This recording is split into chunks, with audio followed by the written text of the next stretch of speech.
Estaba buscando por dónde empezar, porque esto se tratará de Santiago. Santiago es el nombre de un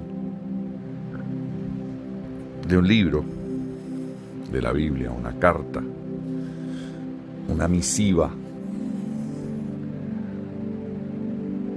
Santiago es eso. Dice que en la carta que le escribe Santiago, da por nombre Santiago, es parte del escrito. Entonces se reconoce a Santiago como el autor. Ahora, ¿quién era Santiago?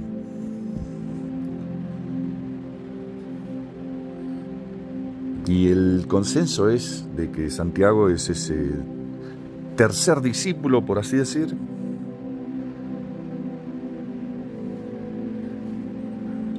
Yo creo que no hay duda de que Pedro es el primer discípulo, es el número 1. Y yo diría que el 2 es Juan. Y el tercero sería su hermano, Santiago. Y Santiago, en realidad, es el nombre en sí, ¿no? Ha pasado a la historia como producto de juntar las palabras santo con Jacob, o Jacobo si queremos, como se dice en español. Entonces Sant Jacobo, Sant, ¿no? Como se dice en francés, en inglés, con una T por detrás, Sant Jacob, ¿no? San Jacob, Santiago. Santiago, Santiago. Y eso yo lo vine a descubrir muy tarde en la vida. Yo diría que este descubrimiento lo hice por mera reflexión y después irme a buscar que quién era ese tal Santiago, que misteriosamente en la versión King James, rey, ¿qué sería? La King James, justamente se llama James Santiago. Y eso no se sabe del todo por qué pasó con ese nombre a esa versión. Seguramente que hay algún rastreo y se darán algunas razones, pero no cierra que en inglés, en lugar de ser un Jacob, ¿no? Jacob sería un James. Eso es interesante. Y en el español pasó con este formato, pero dependiendo de la versión de la Biblia, algunos lo llaman, a veces aparece como Jacobo entre los discípulos. Entonces eran Pedro, Juan y Jacobo, y no Pedro, Juan y Santiago. Pero resulta que es este Jacobo el que después se lo llamara San Jacobo, Santiago.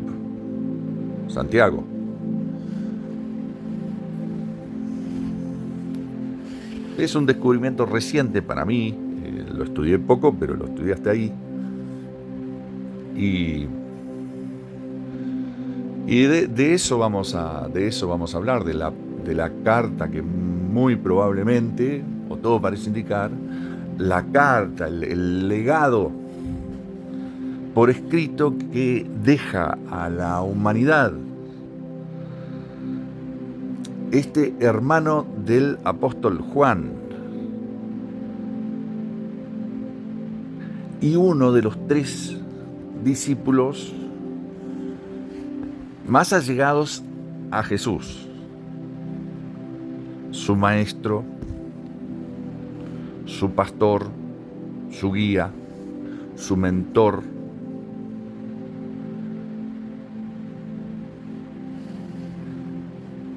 Entonces es de suma importancia que estos altos privilegiados, ¿no?, escogidos por el Señor para estar en el círculo más íntimo, porque somos seres humanos, y Jesús tenía esa limitación.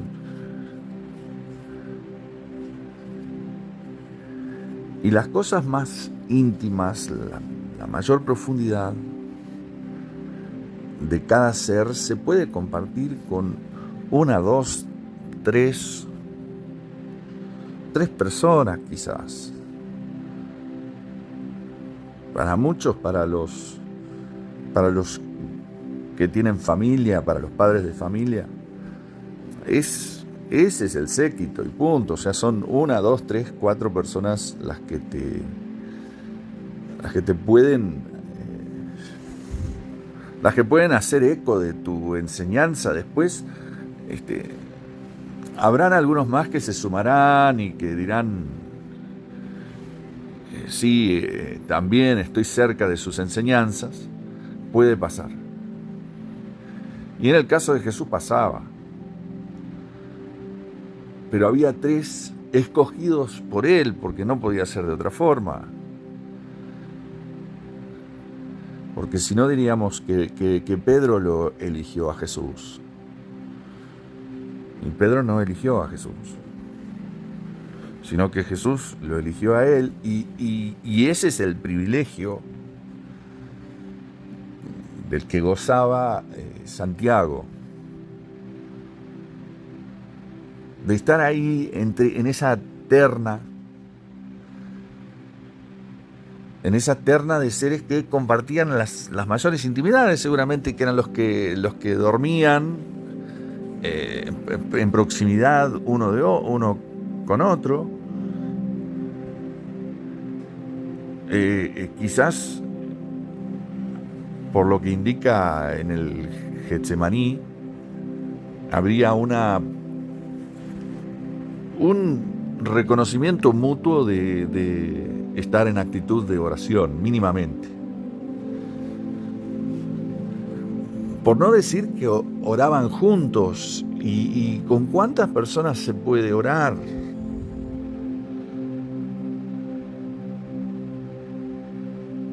No, en algún momento llegó aquella petición, y creo que la terminó esbozando Pedro, que fue quien dijo: Señor, enséñanos a orar. Y ahí se estableció una formalidad, ¿no?, un formalismo.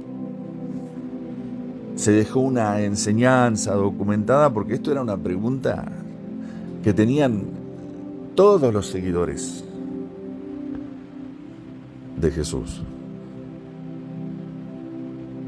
Pero Pedro fue el que hizo llegar la pregunta. Y Jesús contesta con esto que llamamos el Padre Nuestro por las dos primeras palabras.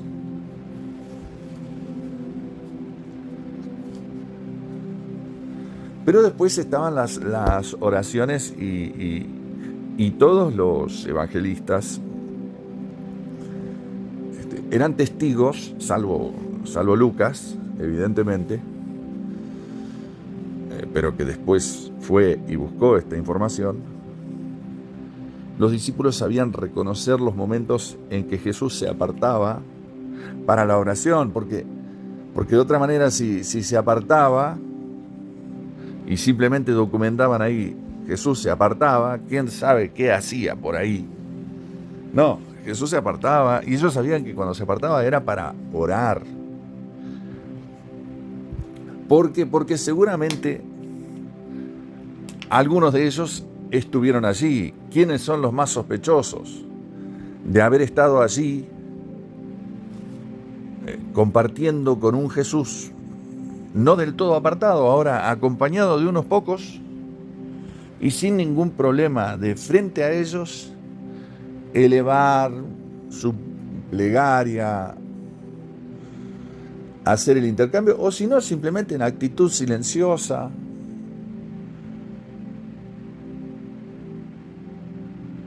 invitándolos a estos, así como hizo en el Getsemaní, ¿no? Cuando les dijo, orad, ¿no? Porque la hora viene, o como fuera que les dijo. Pero les hizo una invitación allí en el Getsemaní de, vamos a orar, o sea, tomen este momento para orar. Y los discípulos se dormían. Pero se dormían porque era hora de dormir. Lo que pasa es que Jesús sabía lo que estaba por ocurrir y no se iba a pasar este último tramo de existencia, no lo iba a pasar durmiendo. O sea, también Jesús tuvo su clímax de vida, ¿no? Esa reflexión final, que por ahí nosotros nos imaginamos que conforme van pasando los años, conforme nos aproximamos a la muerte, seguramente que nos proyectamos un poco como más asincerados con Dios. Y bueno, Jesús también tuvo este momento climático y le pidió a los discípulos que lo acompañaran en oración. ¿Y con quienes hablaba? Era justamente con Pedro, Santiago y Juan.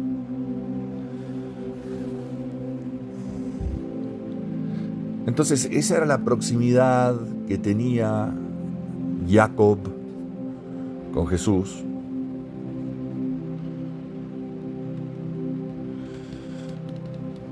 Y era uno de los hijos del trueno, que Jesús mismo los llamó los hijos del trueno. ¿A quién iba a poder Jesús bautizar hijos del trueno con el verdadero cariño necesario para poder decirle a tus mejores amigos, hijos del trueno? Ustedes son hijos del trueno, pero se los digo en buena onda, pero también esto es el colmo. Ustedes son hijos del trueno. Y hablaba de Santiago y de Juan. Cuando se quiere pintar un cuadro a veces de Juan, que como que era un meloso, ¿no? Allí en la última cena, bueno, cuánto daño ha hecho esa imagen de un Juan que se ha perpetuado. A mí me perdonan los de apariencia no muy masculina, pero a mí no me resulta ningún hijo de trueno el que pintara, no sé si Da Vinci o quién pintó esa última cena, porque nunca podemos saber quiénes fueron los artistas detrás de estas pinturas, pero en fin, son pinturas famosas, y donde viene un Juanete que sí, que estaba recostado en el pecho de Jesús, pero entre amigos se hace ese tipo de cosas. Acá no hay entre amigos, adolescentes. Entre amigos adolescentes sin ningún atisbo de femininidad. Se dan estos abrazos, estas situaciones cómicas de dale un poquito para acá, compañeros de viaje en auto, bueno, me voy a recostar acá en tu hombro. Estoy hablando de jóvenes, jovencitos, compañeros de viaje, que no tienen miedo de recostarse el uno sobre el otro. Ahora, ¿quién va a tener a alguien acostado en el pecho durante una cena? Entonces, perfecto, como lo hace supuestamente Da Vinci, que lo pone en una proximidad con Jesús muy, muy evidente. Una proximidad con Jesús. Pero en realidad, si bien se hace Juan llamar el discípulo amado, porque él es el que habla del amor que le tenía Jesús. Los otros evangelistas hicieron poca nota de eso, pero Juan mismo lo reconocía.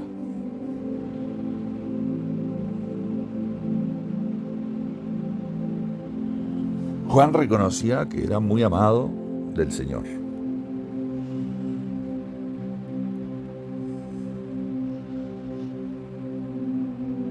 Y Jesús lo bautizó hijo de trueno y a los dos, a Santiago y a Juan. Porque evidentemente no eran esos carilindos.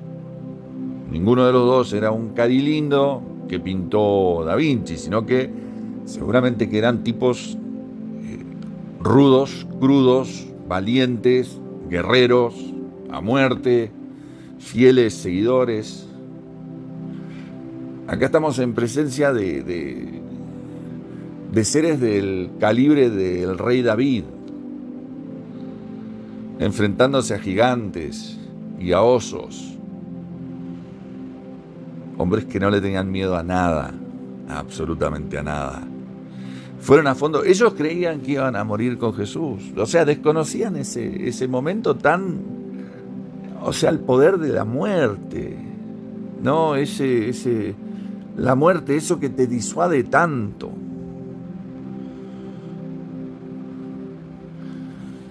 Y desconocían porque la única manera de enfrentar la muerte es cuando la muerte está allí, evidente y claramente frente a ti, diciéndote, este es el momento. Y evidentemente, como vemos, como la evidencia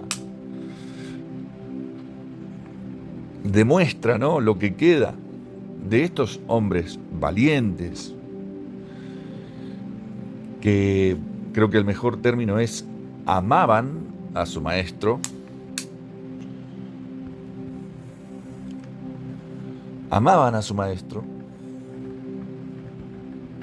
seguían a su maestro, lo escuchaban, tomaban nota, registraban, replicaban, como evidentemente hicieron a través de los escritos, de los evangelios.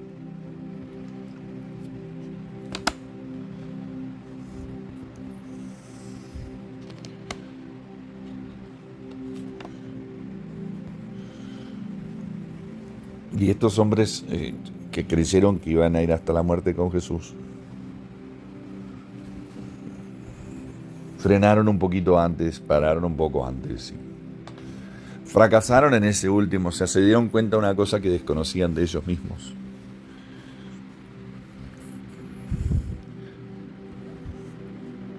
Cuando Jesús se entregó a la muerte, y dijo, no seamos ridículos. Yo podría haber convocado legiones de seres celestiales a pelear la guerra por mí. A mí no me iban a atrapar 20 tipos con palos. Pero bueno, es la hora del mal. Y vamos a dejar que actúe. Y que se demuestre mal. El mal se demostró mal a sí mismo, dando muerte al inocente. O sea, juzgó el mal, fue por juicio a muerte. Y era la hora del mal. Y juzgó el mal y juzgó mal.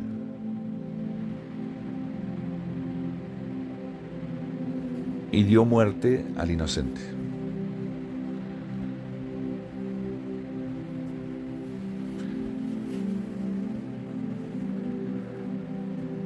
Y uno de estos valientes era Santiago. Y para leer de Santiago, estaba buscando versión aquí, y me quise ir a la nueva versión internacional. Todas las Biblias tienen su lugar. Todas las Biblias tienen su lugar. Todo el que se haya tomado el trabajo de escribir o reescribir una Biblia tiene su lugar. No tardarán, ahora por fuerza, por ejemplo, de inteligencia artificial, no tardarán en llegar las Biblias totalmente retocadas y quizás totalmente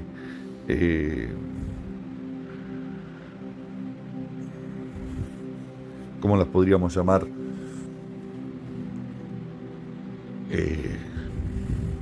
Bueno, Biblias totalmente ya no portadoras del mensaje.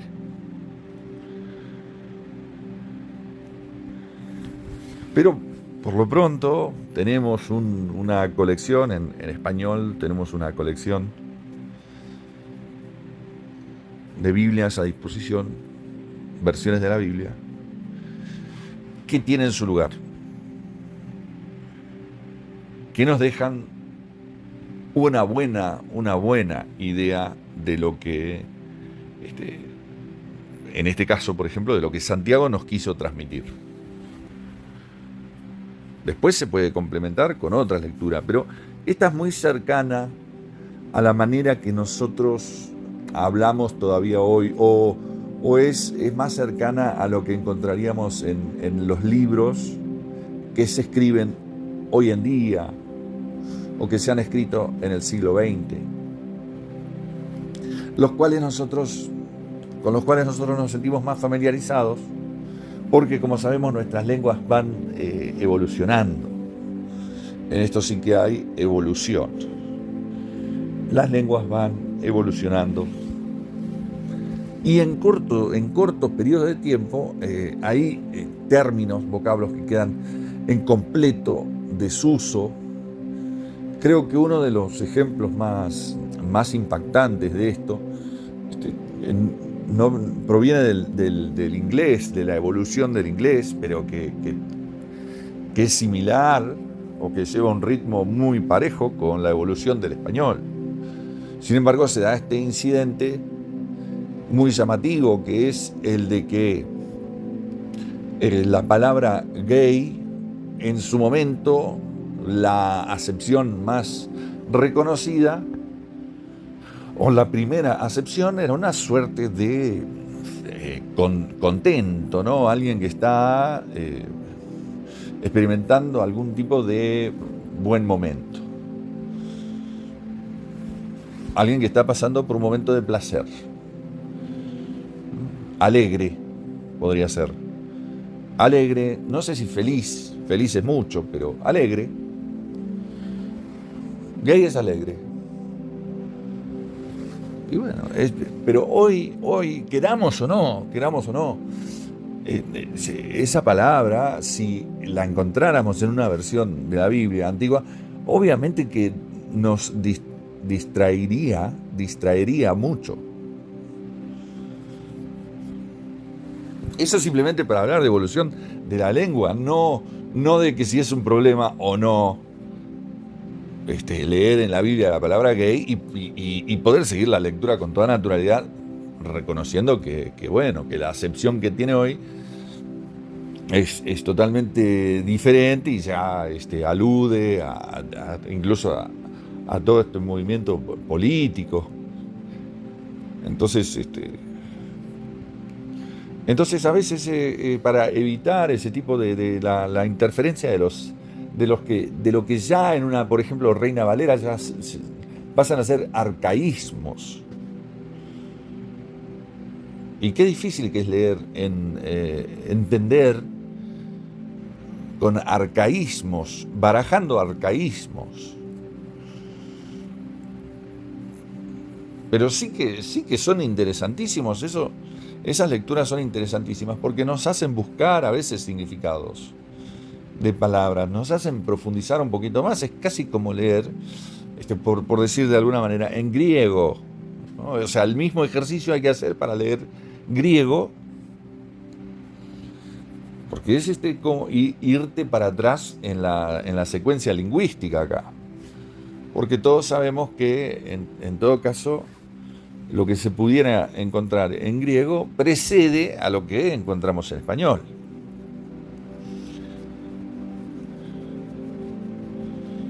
Pero bueno, una Reina Valera, que es una traducción del siglo XVI, de entre el siglo XV y el XVI, más o menos en esa vuelta de siglos.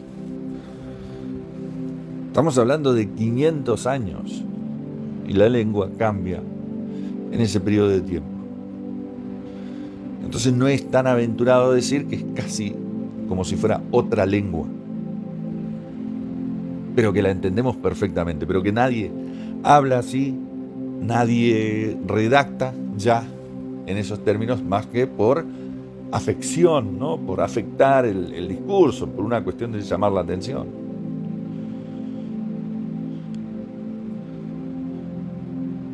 Pero nadie dice, de cierto te digo, o de cierto os digo. Pero quizás en otro momento de la historia esas fueron las palabras más próximas a la advertencia que dice: esto te lo voy a decir en serio, esto te lo digo de verdad, esto tómalo en cuenta, te voy a decir la verdad, de cierto os digo.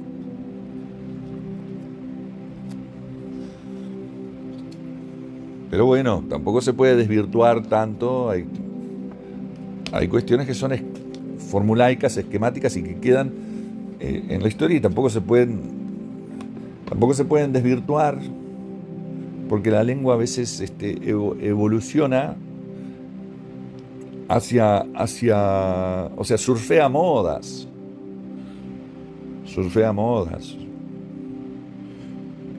Inclusive adopta de otras lenguas, el español pidiendo prestado del inglés, y el inglés pidiendo prestado del francés.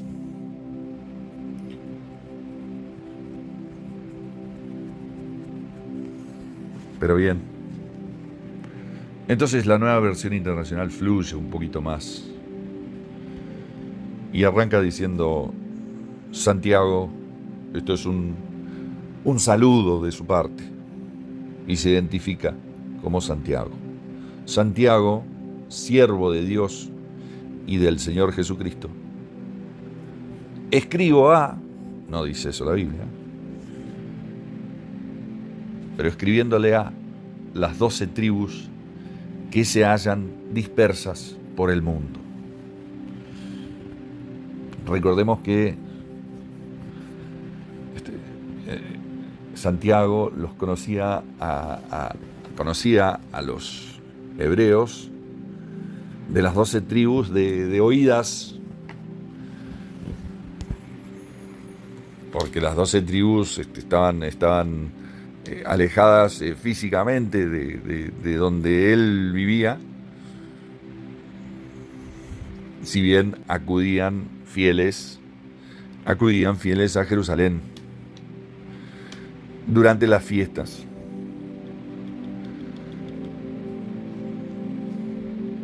Y supongo que habrá conocido en esas ocasiones, habrá conocido gran cantidad de israelitas que se hallaban dispersos por el mundo y que a partir de la destrucción de Jerusalén ya no tuvieron a dónde volver, y a partir de la fuerza de las fuerzas romanas, de las fuerzas políticas, ya no tuvieron un lugar de convocatoria. Entonces, si ya estaban dispersos en ese momento, ¿cuánto más llegaron a dispersarse?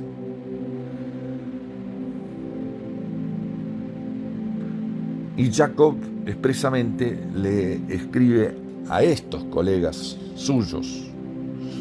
O sea que va a escribir una carta de amor. va a escribir una carta donde se manifiesta su sentido más profundo de compañerismo, camaradería, amor al prójimo.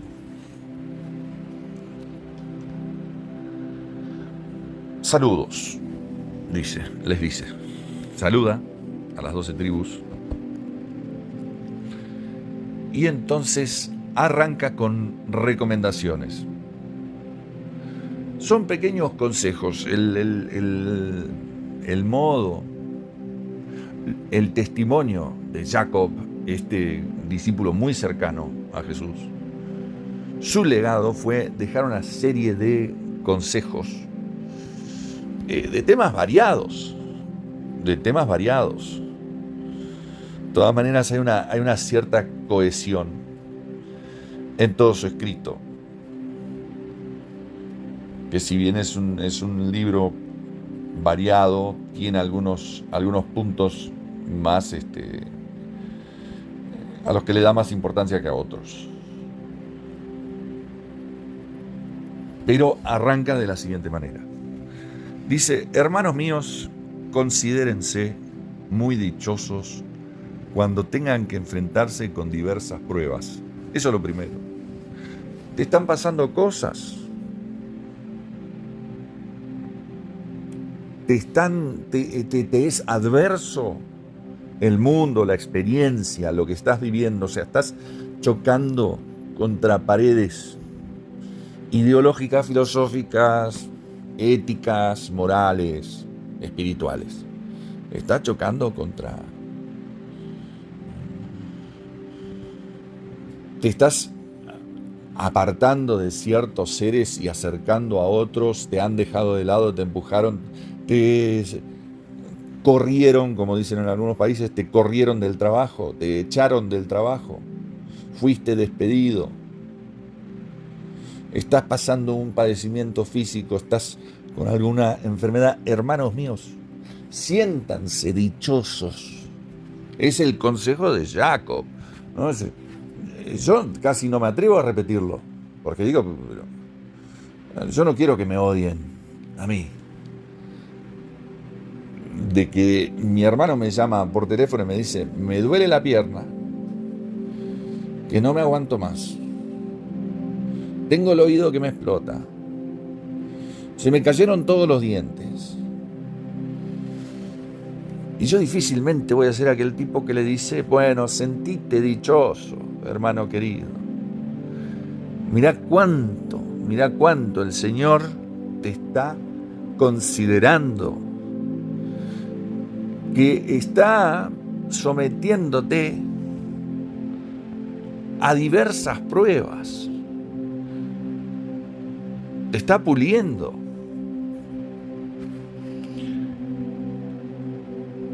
Y continúa Santiago: pues ya saben que la prueba de su fe produce perseverancia. O sea, cuando tu fe es probada, estás en diversas circunstancias, estás bajo diversas pruebas. Bueno, cuando tu fe se pone a prueba, entonces el resultado es la perseverancia. Y ahí ya estamos hablando de virtud. Un tipo que tiene perseverancia es un tipo que no puede tirar para atrás. Vamos a imaginarnos un campo de batalla. O sea, la única manera de avanzar nuestro bando, nuestra línea, nuestras banderas, es si somos perseverantes. ¿Cómo vamos a avanzar si estamos neutros? Pero si estamos neutros, hay suficientes razones, entre ellas las balas del enemigo, o los flechazos del enemigo, o las bombas o las granadas del enemigo, para disuadirme y tirarme para atrás. Pero si yo soy perseverante, entonces el que va echando neutros para atrás. Soy yo que voy hacia adelante. Y eso ya es virtud. Entonces, ¿cómo se obtiene la virtud? A través del proceso de la prueba de la fe. Si está siendo probada tu fe a través de diversas pruebas, al estar sometido a diversas pruebas, se prueba tu fe y te vuelves perseverante, como quien toma, ¿no? Ahora ya no va a pie, sino que va en moto, o va en un auto, o el que iba en cueros a la guerra y ahora tiene una pequeña coraza, un escudo o una espada. La perseverancia. Y la perseverancia, sigue Santiago, y la perseverancia debe llevar a feliz término la obra para que sean perfectos e íntegros sin que les falte nada. Entonces acá la perseverancia. En el campo de la fe, por supuesto, salgamos de nuestras metáforas, que eran el campo de batalla, que eran el estarse preparando para la guerra. Ahora pensemos en los términos reales, o sea, ¿a qué se está refiriendo aquí? Está hablando de la fe. Y la perseverancia, cuando va de la mano de la fe, lleva a término la obra. Esa es nuestra vía a hacer una obra acabada por Dios en esta tierra. Para que sean perfectos, dice, e íntegros, sin que les falte nada. Miren, el camino a seguir es sentirnos dichosos, sentirnos dichosos de estar siendo sometidos a prueba, porque tenemos la seguridad de que esas pruebas lo que se está probando es nuestra fe, y que nosotros, al aferrarnos a Dios a través de esas pruebas, nos volvemos perseverantes. Y la perseverancia es aquello que nos lleva a feliz término, perfectos e íntegros y faltos de nada.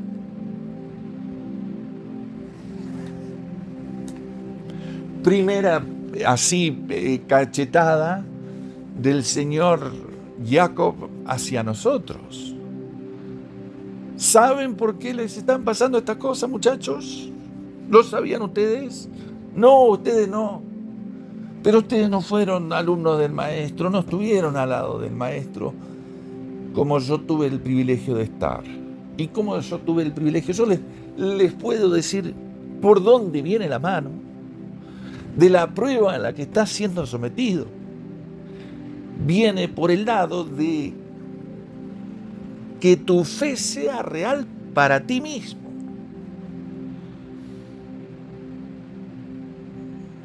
Que tu fe se haga una realidad para ti. Dios nos engaña de la fe. Nosotros no podemos engañar a Dios de que tenemos fe.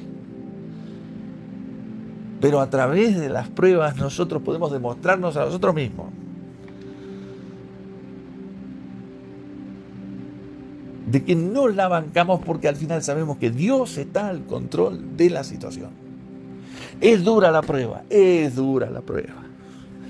Son el equivalente, emocionalmente o en el campo que quieras, el equivalente de 4 o 5 muelas caídas. Sí, perdidas todas en el mismo día, sí, por un golpe totalmente innecesario, por una cuestión aleatoria que nosotros decimos, pero si yo avanzaba, en vez de tomar la calle 4, tomaba la calle 5, la calle X o la calle J, no me hubiera pasado esto de que se me cayeron 5 dientes. Es dura la prueba, es dura la prueba. Son 5 dientes caídos. Es todo el pelo caído. en lo físico.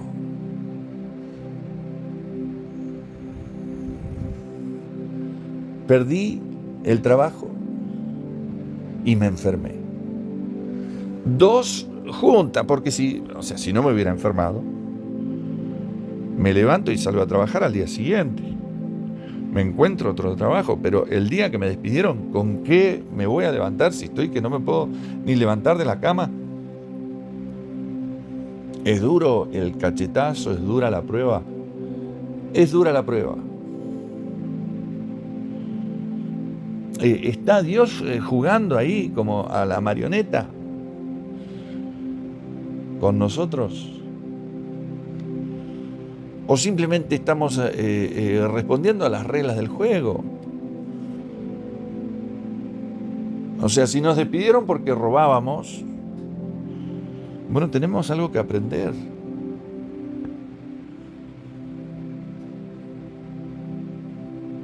Pero si estábamos siendo fieles, mínimamente fieles, si estábamos siendo justos, si estábamos siendo hijos de Dios,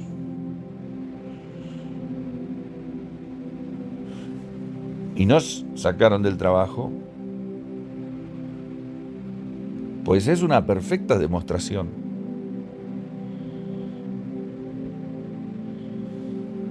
de que eso que estábamos haciendo ya no lo teníamos que hacer más. Esa actividad no era para nosotros. Y que la vida tiene otra cosa para nosotros.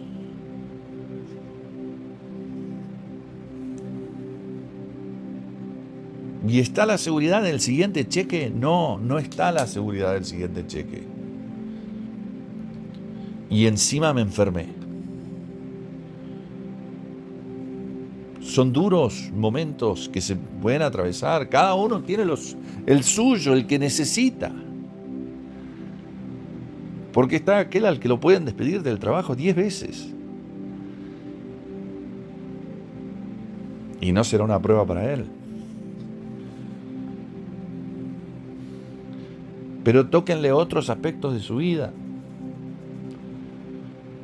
Y hará profundas reflexiones. ¿Qué lo llevarán? ¿Y qué le irán dando una posibilidad de acercarse a Dios? De acrecentar su fe, de volverse perseverantes.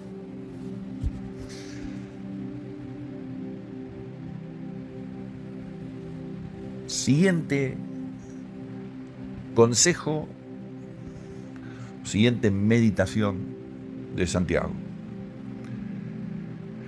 Si alguno de ustedes,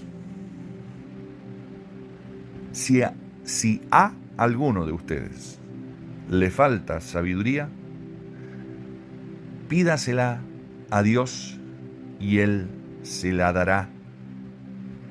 Pues Dios da a todos generosamente sin menospreciar a nadie.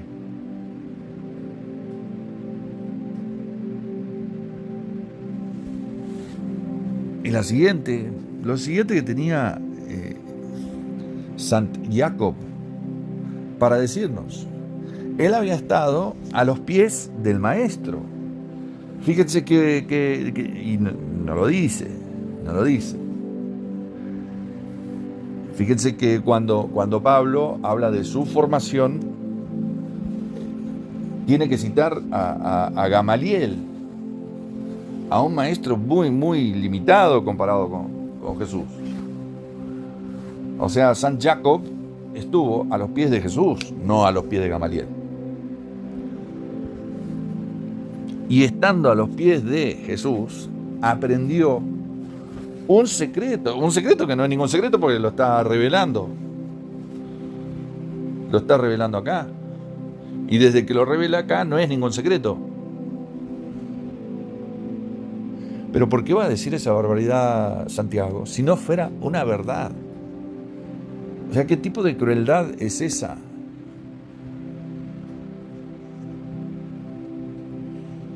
Pero en el marco de la perseverancia también. Y en el marco de ir en una dirección.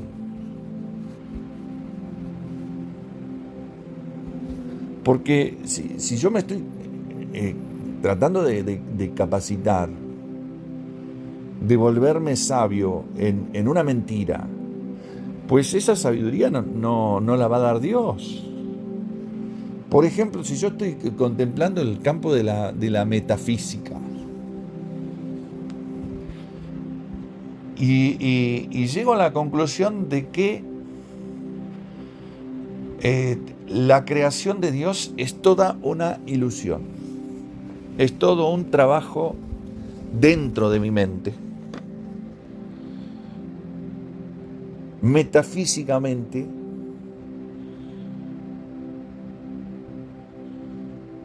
es una cuestión metafísica. Existe porque yo la percibo como tal.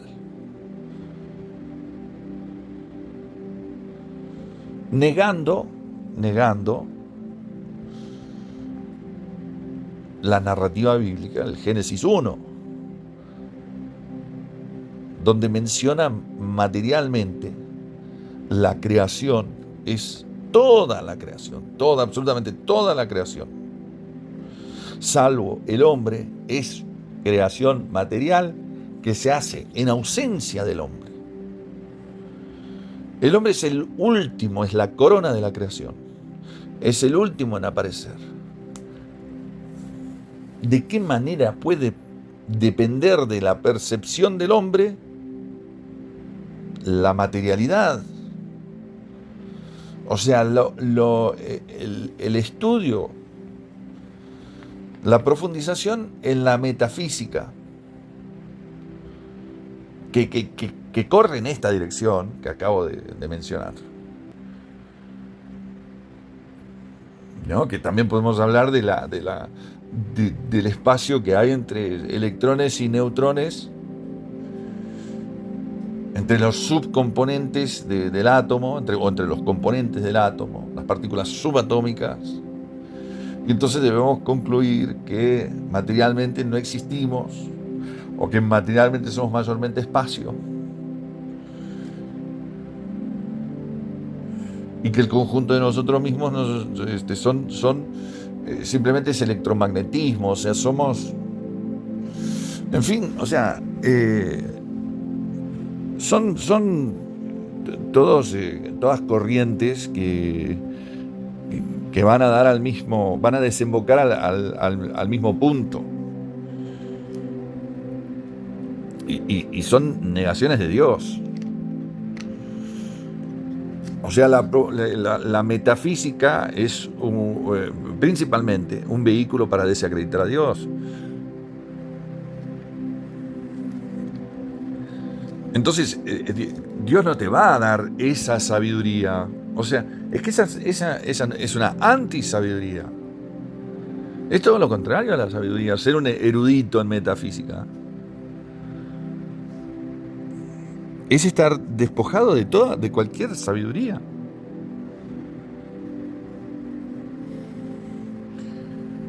Porque es lo contrario de la verdad. Y la sabiduría no es simplemente un mecanismo a través del cual yo puedo exponer o describir conceptos, establecer conceptos, digamos como crear un videojuego.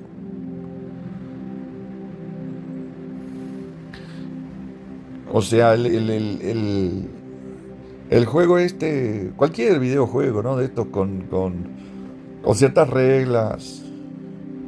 Es un pequeño universo, ¿no? Donde se puede, obviamente está seteado para que tengamos éxito en lo que hacemos. Bueno, esa pequeña realidad.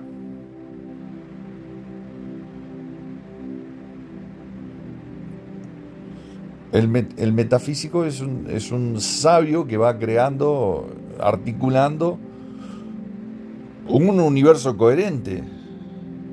Así como estos videojuegos donde nosotros somos ciertos personajes que, por ejemplo, nos dedicamos al crimen en el Grand Theft Auto, ¿se llama? Sí. No sé cómo se llama en español. Pero bueno, somos una especie de criminal, ¿no? Y vamos creciendo criminalmente, vamos cumpliendo misiones. La verdad que nunca lo jugué, pero creo que va por ese lado. Y nos vamos perfeccionando como criminales. Bueno, obviamente que eso es, o sea, requiere de muchas disciplinas crear ese pequeño universo. Pero ninguna de ellas es reflejo de sabiduría. Entonces, aún el que esté metido en el universo de la metafísica, en un universo metafísico, al momento que le pida a Dios sabiduría, Dios se la dará generosamente, sin menospreciar a ese ser. Y ya con que le muestre, con que le dé a entender que esa exploración es inútil y que toda esa exploración es falsa y que lleva a la mentira y a la falsedad, al engaño, que es un engaño.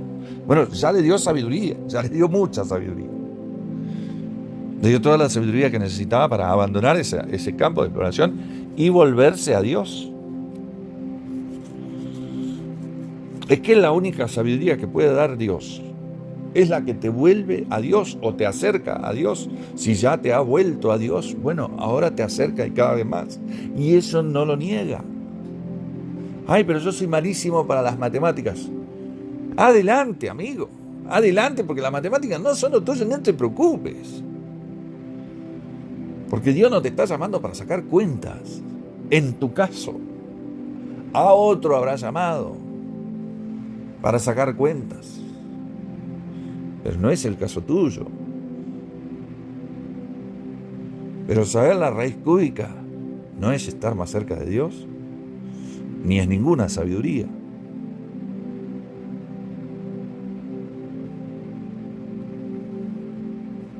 Pero tranquilamente puede serlo. Si Dios hace esa convocatoria. Necesito un matemático para tal cosa. Y alguna vez mandó a construir un templo. Y seguramente alguno tuvo que sacar en algún momento una raíz cúbica para poder construir lo que Dios estaba pidiendo que se construyera y que tenía su significancia. Y que por eso Dios la mandaba a construir con un matemático, con un geómetra,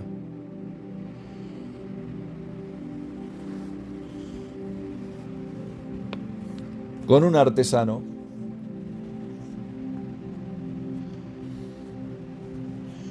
Pero quizás que no era el mismo que después, cuando tocaban la trompeta, cuando hacían las armonías, o cuando sacaban el pandero, o cuando simplemente entonaban las voces, quizás no era de los más destacados este mismo que construía grandes o diseñaba grandes estructuras elaboradas. No era el matemático, era el cantante el que destacaba ahí. Entonces Dios lo que da es sabiduría, no un 100 en el examen de matemáticas.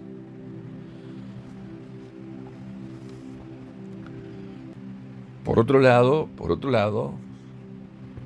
Dios es el sabedor de todos los conocimientos, y estar más cerca de Dios, al ser más semejantes a Dios, también se nos abren los canales para poder sacar algunas cuentas si es necesario y para poder entonar alguna canción de vez en cuando, si hace falta.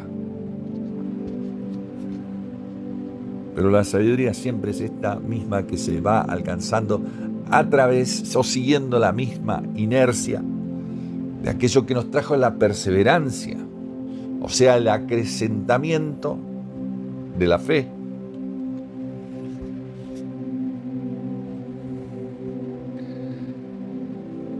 Pero el que pida sabiduría, que Dios la da, dice Santiago, pero que pida con fe, sin dudar, porque quien duda es como las olas del mar, agitadas y llevadas de un lado a otro por el viento.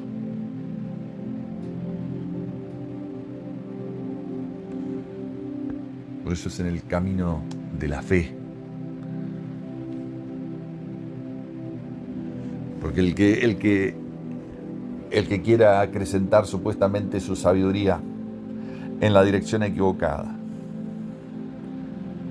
la va a cultivar en en la mayor cantidad de técnicas y lecturas y referencias. Ese no puede pedir con fe. Ese, en todo caso, tiene fe en sí mismo y en los procesos que él va desarrollando. Pero el que pide con fe le pide a Dios. Y Dios le va a dar la sabiduría que es de Dios. Por eso, si pide con fe, le es dado.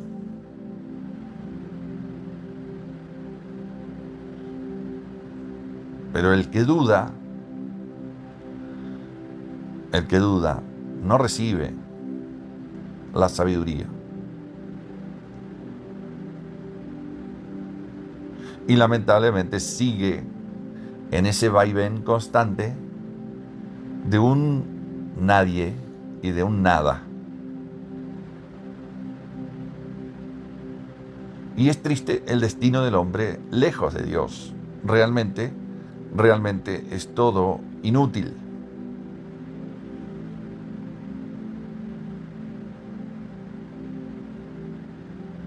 El único significado del hombre lo deriva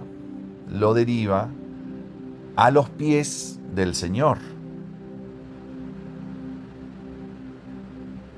Fuera de ese lugar no hay nada que encontrar en nosotros mismos.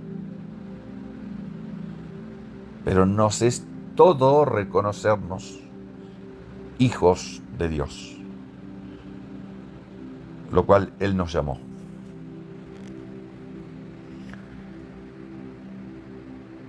Y estos mismos, nosotros mismos, porque esto no es un señalar el dedo para nadie, esto son cachetadas para cada uno de nosotros.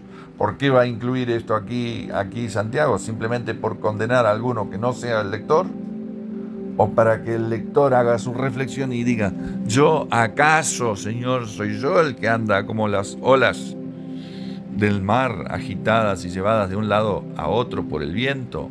¿Acaso estoy yo perdiendo, divagando en un esfuerzo propio, en un intento de ser algo por mí mismo?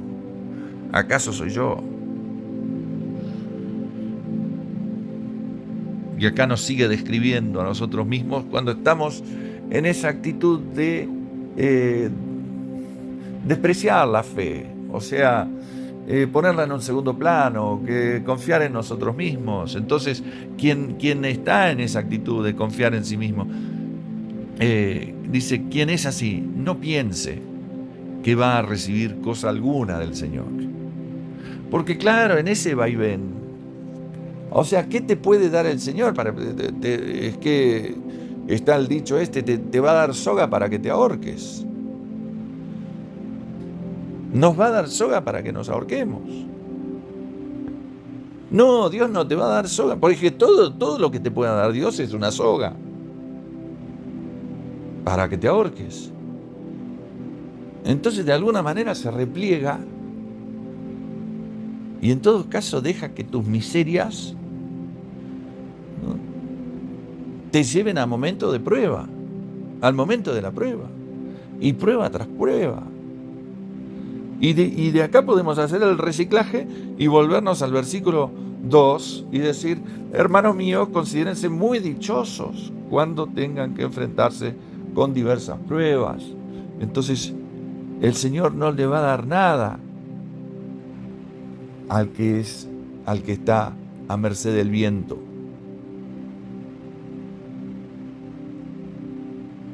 Pero qué bueno que existe este mecanismo de que cuando estamos como las olas del mar. Vamos a chocar con una piedra, sí o sí. Vamos a chocar con una piedra. Porque lejos de Dios el mundo es caótico. Está todo mal. No hay bien, son engaños, son quimeras, son mentiras. Es el éxito de Michael Jackson. O sea, Michael Jackson hizo todo bien.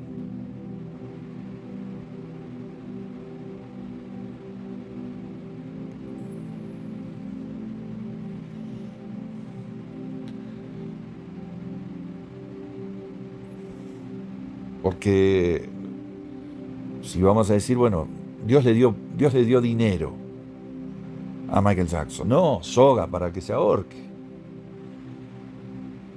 Si Dios fue el que le dio el dinero a Michael Jackson, entonces Diosito.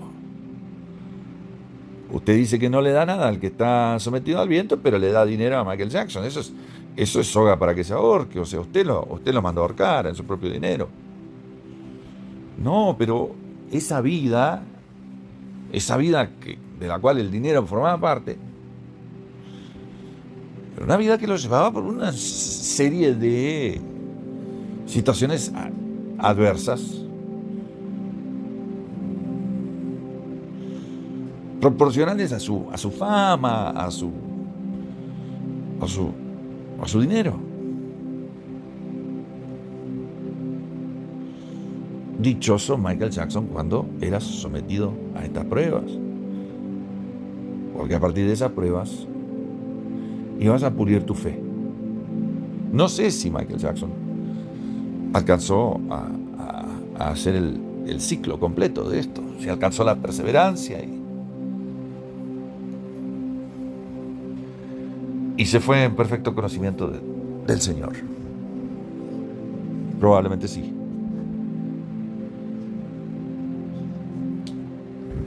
Espero que sí. No sé si muy sinceramente, espero que sí. Quizás le tenga cierta envidia y diga, todo lo que disfrutó en vida y ahora, y además es salvo. ¿Y a mí qué me toca? ¿Y yo por qué no tengo el dinero de Michael Jackson? Porque yo seguramente que lo administraría mejor que él y no haría las barbaridades que hizo él. Y Dios le dio un momento para que al final de su vida le hiciera una reflexión. No si la prueba está en que se suicidó por drogas. O lo que fuera, amigos, siendo lo más cuerdo posible, aunque mis emociones me digan otra cosa, utilizando cordura, digo, espero que Michael Jackson haya pasado por el ciclo del primer capítulo de la Carta de Santiago, porque si llegó a pasar por ese tamiz, entonces habrá muerto en los brazos del Señor, realmente habiendo alcanzado aquella plenitud a la que se refiere en el versículo 4, donde todo es llevado a feliz término, donde alcanzamos a ser perfectos e íntegros, donde alcanzamos el momento, la instancia en la que no nos falta nada. Entonces, en los brazos del Señor. O sea, mejor manera de describir metafóricamente el momento no encuentro. En los brazos del buen pastor, la oveja perdida.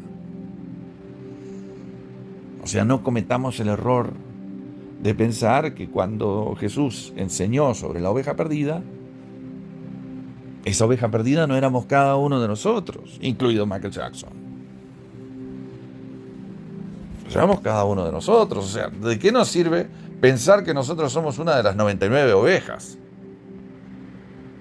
Pero si hasta nos estamos molestando mutuamente porque no tenemos ningún tipo de protagonismo más que levantar un poquito, mirar por encima del hombro y decir, qué oveja irresponsable, esta va y se pierde como estúpida, por no estar siguiendo el camino. Además somos 99, todas las que venimos caminando juntas, y hay una estúpida que está perdida.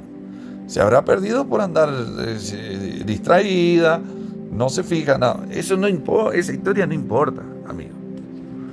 La historia que importa es que nosotros mismos, nosotros somos la oveja perdida. Y entonces dice Jesús que qué buen pastor no deja las 99. Las 99 otras están en perfecto estado. Están en perfecto estado. No necesitan de los brazos del Señor porque ya están en el redil. Ya se valen por sí solas. Ya fueron abrazadas. Son contenidas por el pastor. Pero la que necesitaba de los brazos era la que estaba perdida.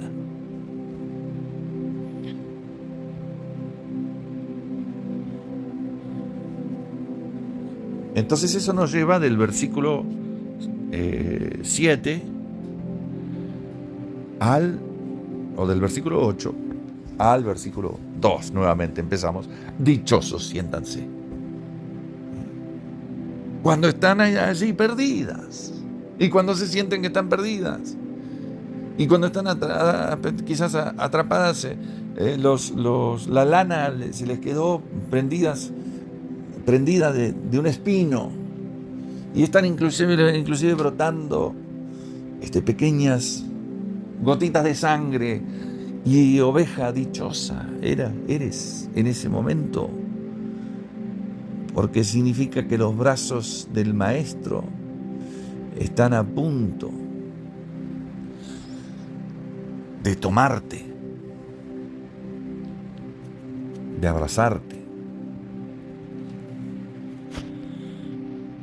Cambia un poco de tema aquí, pero seguramente hay un hilo. Pero nosotros vamos a enfocarnos en esta secuencia de consejos. Arrancó con la de dichosos, ¿no? La perseverancia, siguió con aquello de la sabiduría. Pida el que la necesite, pídale a Dios que la va a recibir, pidiendo con fe. Pida con fe la sabiduría al Señor y la va a recibir. Siguiente consejo. El hermano de condición humilde, acá no se salva nadie. De alguna manera, no quiero ser falso. De alguna manera yo me identifico con el hermano de condición humilde. Yo me percibo como alguien de condición humilde. Quizás me equivoque, o sea, quizás es todo relativo. Entiéndase que es todo relativo. Pero yo me considero el hermano de condición humilde. Sé que para otro puede ser una presunción de mi parte que yo diga eso. Pero yo creo que me daría cuenta si fuera el hermano de condición, o sea, el hermano rico. Creo que yo me daría cuenta si fuera rico. O sea, creo que los ricos se dan cuenta que son ricos.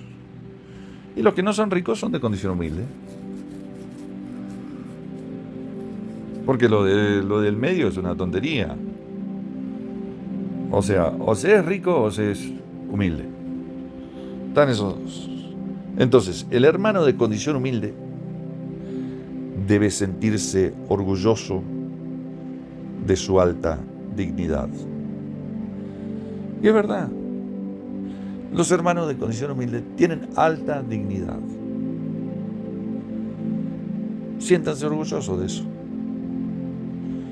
Y el rico de su humilde condición.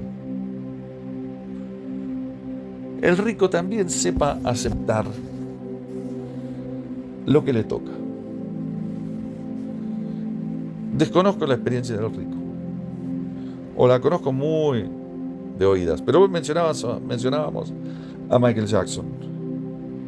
Y sabemos que Michael Jackson, a pesar de ser rico, sufría una condición humillante a ojos del mundo entero. Había allí, evidentemente, lo contrario a alta dignidad.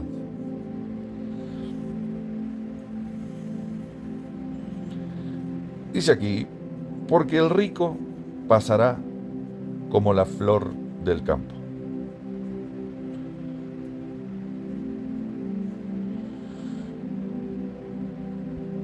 Y aquí el consejo va más hacia el rico. Pero también una advertencia para todos aquellos que aspiramos a ser ricos.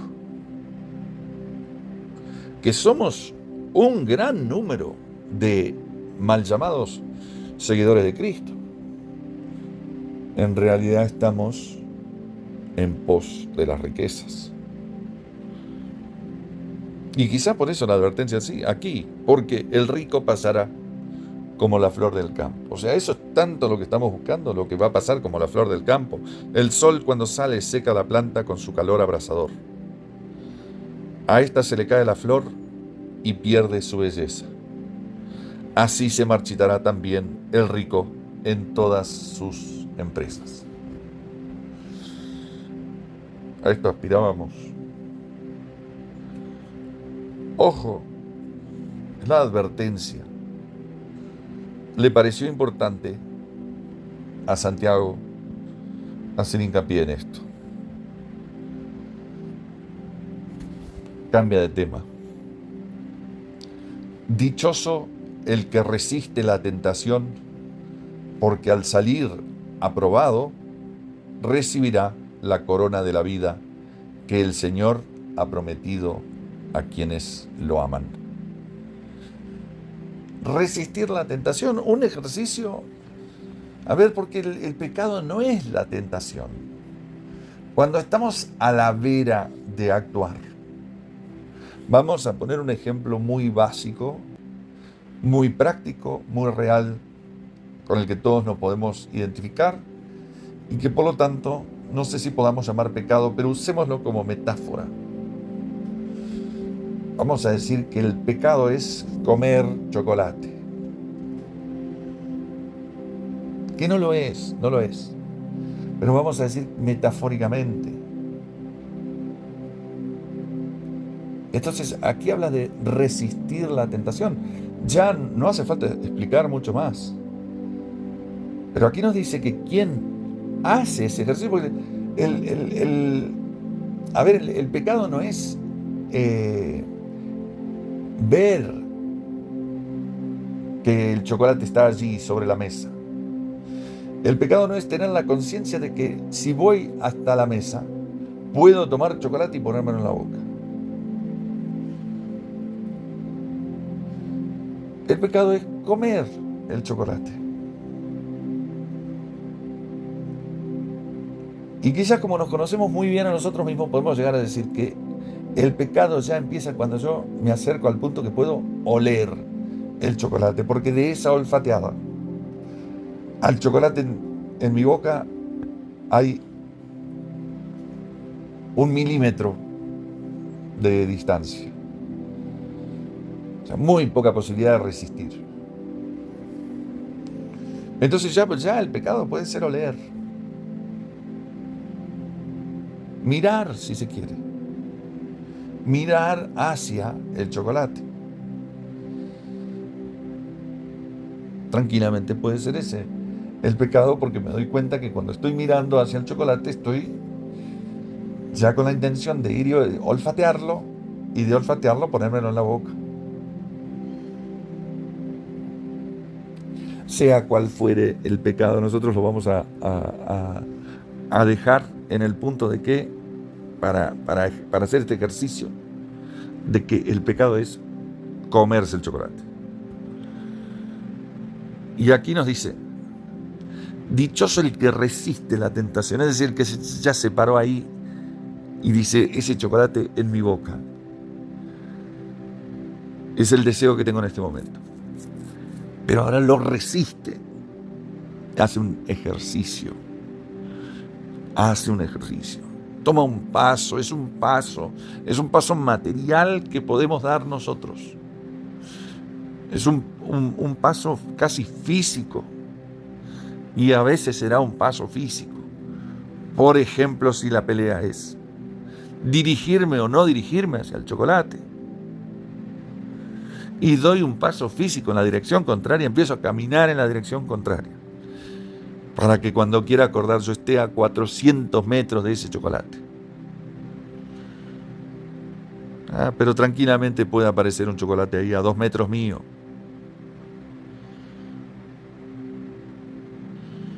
Y ahora físicamente me alejo y hago ese ejercicio de resistir la tentación. Y Santiago nos dice que eso es algo que nos hace dichosos. Estamos experimentando dicha cuando tenemos la capacidad de resistir y cuando tomamos la determinación de resistir la tentación. Porque al salir aprobado, dice, recibirá la corona de la vida que el Señor ha prometido a quienes lo aman. Tremendo galardón, tremendo premio a recibir. Y es un consejo de sabios.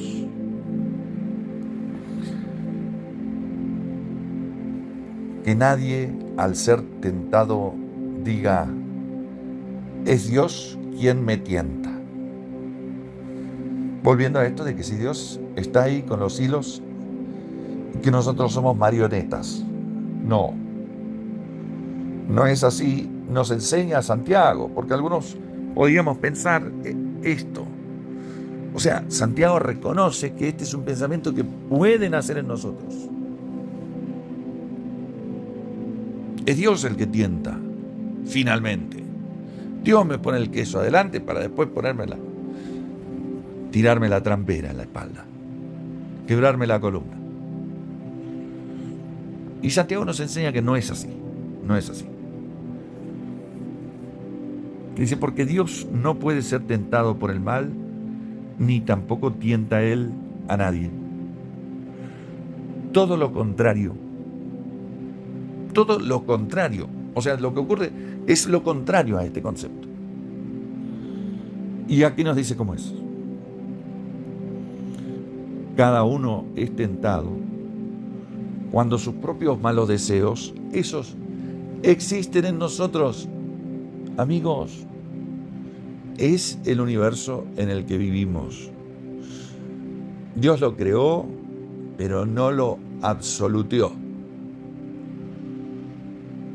Y nosotros vivimos en un universo no absolutista,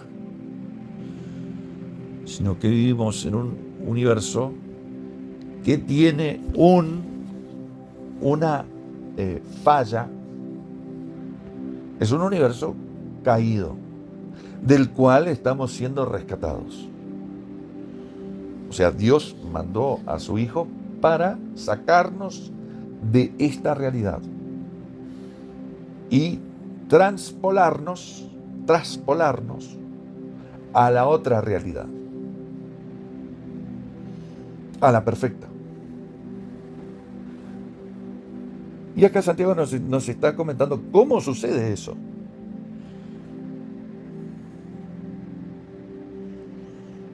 Nos está diciendo que resistiendo la tentación recibimos la corona. Es algo que podemos hacer casi físicamente. Un poco las obras, estaba hablando de la fe, pero ahora nos está hablando de obrar. O sea, dichoso cuando estás en prueba porque va a acrecentar tu fe. Dichoso cuando haces obras. Nos da la posibilidad de hacer obras porque algunos quizás tenemos más ese impulso. Quizás nuestro primer paso sea un paso físico, un paso de obras. Hacer una obra, cómo resistir la tentación. Pero es un excelente paso. Y nosotros mismos lo reconocemos. Me encontré el maletín de aquel señor con $100,000 y se los devolví. Tremendo, tremendo, tremendo. Agradezco a Dios que nunca me ha sometido a esa prueba, porque seguramente hubiera fracasado. Creo que hubiera fracasado.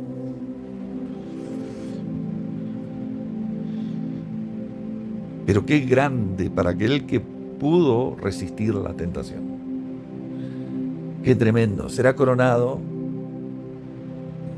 Será coronado.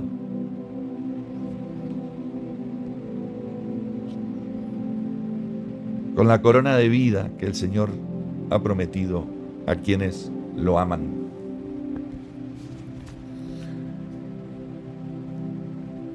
Y en este mundo fallido, cada uno es tentado cuando sus propios malos deseos lo arrastran y seducen. Luego, cuando el deseo ha concebido, engendra el pecado. Y fíjense cómo termina la historia, todo lo contrario de recibir la corona de vida. La corona de la vida. Fíjense lo que pasa. Una vez, y el pecado, una vez que ha sido consumado, da a luz, engendra. Trae como consecuencia la muerte. Pero bueno, esto no es definitivo porque nosotros sabemos que somos pecadores. Entonces, aún habiendo engendrado la muerte, vivimos en un sinfín de oportunidades de resistir la tentación para poder heredar la corona de vida. Y vamos avanzando. No en fe más obras, no en fe más obras, sino vamos siguiendo las enseñanzas de uno de los discípulos más cercanos a Jesús, que nos dice: dichoso si resiste la tentación. Es algo que tendrás que hacer. No se puede llegar al punto de tener tanta fe que no haya tentación. Pero dichoso si la resistes. Y es una obra que hiciste. Gracias a la fe, sí, gracias a la fe. Seguramente, con mucha fe, has resistido a la tentación.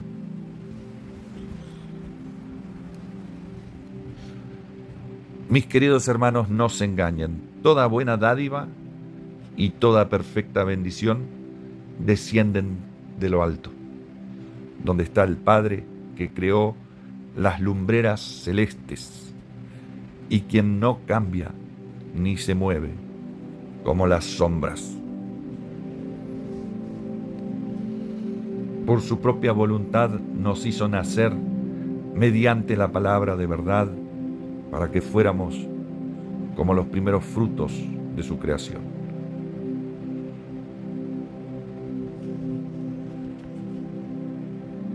Esto es solamente la mitad del primer capítulo del libro de la carta de Santiago.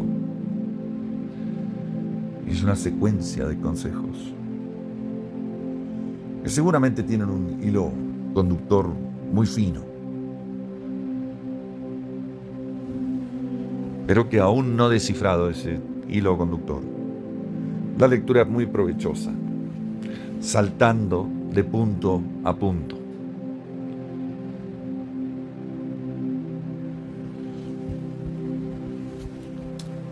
Amigos queridos, les agradezco me hayan acompañado en este estudio, en esta reflexión.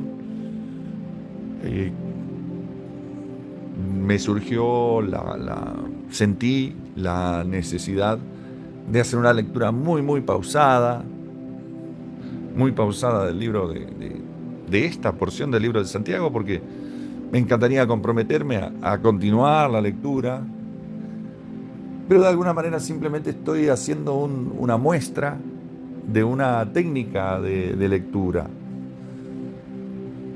porque a veces está esto de subrayar la Biblia, está adelante, se hace una reflexión interna, pero también se puede hacer una meditación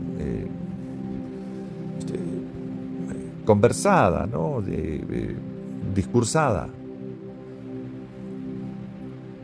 que es una experiencia de momento. A la próxima vez que alguien toma el libro de esta misma carta de Santiago y la lee por su cuenta, tendrá una lectura enriquecedora a su manera.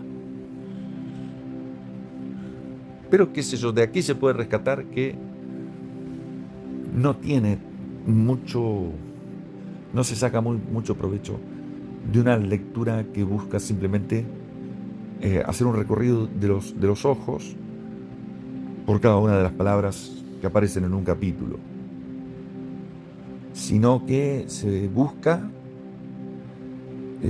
buscar el aprovechamiento a ver si no cada una de las palabras, pero cada una de las ideas, que vayan quedando las ideas, que nos demos cuenta lo que estamos leyendo. No, dichosos los que están sometidos a prueba, dice al principio. Y al final, dichosos los que resisten la tentación, porque ellos recibirán la corona de vida. No pasa lo mismo con quien cede a la tentación, porque ese es el camino a la muerte. Toda dádiva viene de lo alto.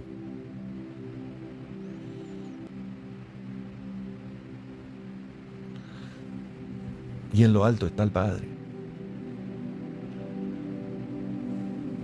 Toda bendición, sea la corona de vida, sea la plenitud, en este reino en el que habitamos, la cual está garantizada cuando perseveramos en la fe. Sea esa plenitud, sea la plenitud de la corona de vida, la corona de la vida. Toda dádiva viene de lo alto, donde está el Padre, el Creador de las lumbreras. Entonces vamos armando, vamos entendiendo lo que estamos leyendo. Vamos recapitulando las ideas. Hablo de esto. Y después más adelante, cuando leemos, por ejemplo, que Santiago nos dice que muéstrame tu fe sin obras y yo te mostraré mi fe por mis obras. Muerta está la fe sin obras. Pero de alguna manera ya te lo está diciendo aquí, en la primera mitad del primer capítulo, donde te está hablando de pulir la fe, acrecentar la fe, que es algo que lo riega Dios, pero a la vez el resultado es la perseverancia. ¿Y cómo se persevera? ¿Cómo se puede perseverar sin obrar? ¿A qué llamaríamos perseverar? Perseverar en la fe, en procesos internos.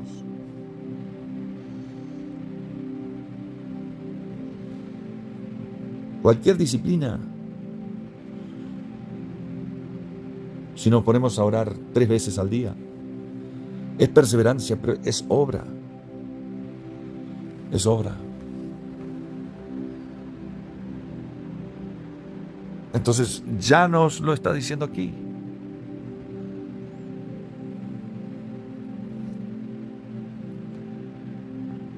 Y son los consejos, es la palabra de Santiago. ¿Por qué Santiago nos acerca a esto? Para ponerse en contra de aquellos que dicen que lo único que importa es la fe y que solamente por fe, la fe es el único camino. Las obras no se puede llegar a ningún lado obrando. No, sí, amigos, hay obras que da la corona de vida, por ejemplo, resistir la tentación. ¿Se puede resistir la tentación sin fe? Y seguramente que no. Porque son cuestiones complementarias. Y yo creo que Santiago está siendo muy realista y muy humano y muy amoroso en su manera de acercarnos y de acercarse a nosotros y en la selección de temas, la selección que hizo de temas a desarrollar en su carta a todos nosotros.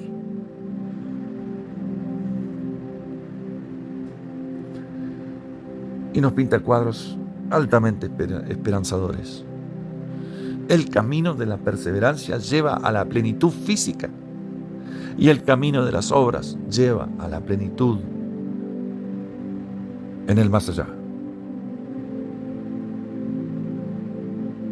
Y seguramente es lo mismo decirlo de una manera que es de la otra, que la fe también es la que nos da la corona de la vida y las obras nos dan la plenitud en el plano físico.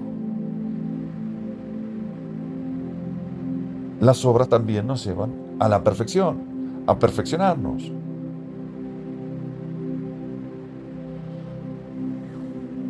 Y lo está diciendo de las dos maneras, pero no lo estoy diciendo yo. Lo dice aquí, ¿quién resiste la tentación? A quienes resistan la tentación, Dios les dará la corona de vida.